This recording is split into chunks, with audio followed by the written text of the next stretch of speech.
kali ini kita bakal bahas satu topik yang sering banget terjadi di dunia kerja maupun kampus, yaitu hubungan antara konflik dengan efektivitas pengambilan keputusan. Nah, kadang konflik itu dianggap hal negatif, tapi ternyata nggak selalu begitu ya.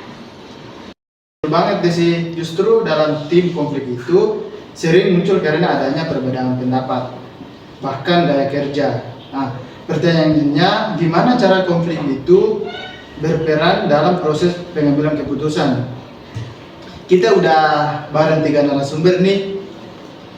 Ada Hairul, Nisa, dan Arnada. Halo Desi, senang banget bisa ikut diskusi bareng kalian. Jadi menurut Robbins dan Judge, konflik itu adalah proses ketika satu pihak merasa kepentingannya terganggu oleh pihak lain. Tapi konflik nggak selalu berarti pertengkaran. Kadang itu cuma bentuk perbedaan sudut pandang. Misalnya dalam kelompok kuliah ada yang ingin presentasi memakai video dan ada juga yang ingin memakai poster. Iya ya, kadang yang ditangkap masalah itu justru malah memunculkan solusi baru. Tapi Nada, gimana sih caranya biar konflik kayak gitu nggak berubah jadi pertengkaran? Nah, kuncinya itu di komunikasi terbuka Desi. Jangan langsung menyalahkan pendapat orang lain. Misalnya bilang, menurut aku idemu menarik, tapi mungkin kita bisa gabungkan dengan ini. Jadi bukan tentang siapa yang menang, tapi bagaimana ide terbaik bisa diambil.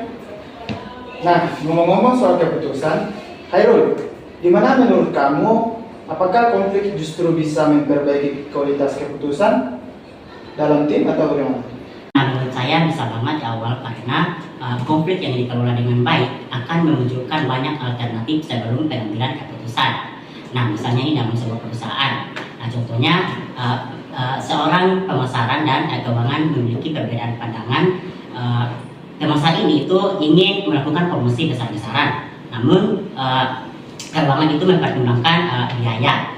Nah, ketika mereka lakukan diskusi terbuka, hasilnya bisa jadi keputusan yang lebih seimbang dan realistis. Itu sih dari saya. Oke.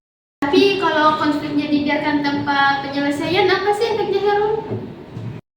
Nah, itu yang bahaya karena konflik yang tidak diselesaikan bisa menurunkan moral tim dan menimbulkan rasa tidak percaya. Nah, dan akhirnya keputusan yang diambil itu terburu-buru dan biasa. Nah, di sini tuh perannya pemimpin harus bisa tahu kapan konflik perlu didorong dan tahu kapan konflik itu harus diredam. Menarik banget. Jadi pemimpin punya peran penting ya.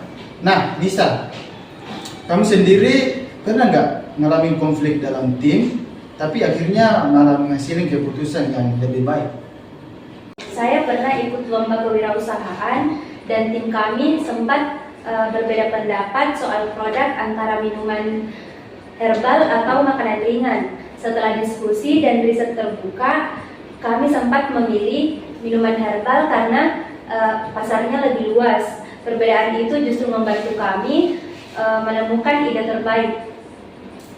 Wah, contoh yang keren banget bisa. Jadi memang ya konflik bisa memancing kreativitas dan analisis yang lebih mendalam. Iya, yang penting semua anggota tim fokus pada tujuan bersama, bukan pada ego masing-masing. Di situ kuncinya.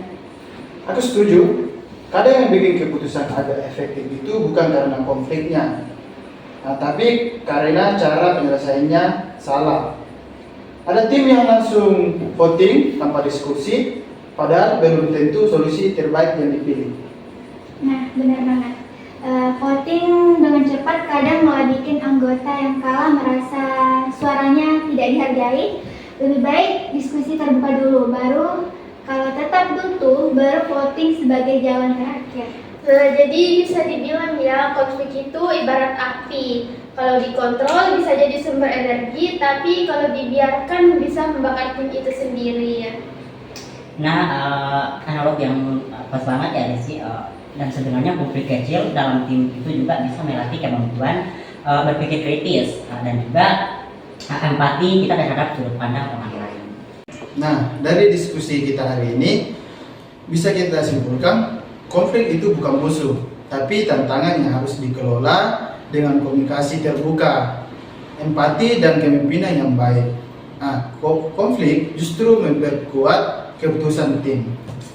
Nah, setuju banget awal. Terima kasih ya buat Nada, Herul, dan Nisa atas insight-nya yang luar biasa. Semoga pendengar bisa belajar bahwa konflik itu bukan tanda kegagalan, tapi kesempatan untuk tumbuh. Sampai jumpa di episode berikutnya.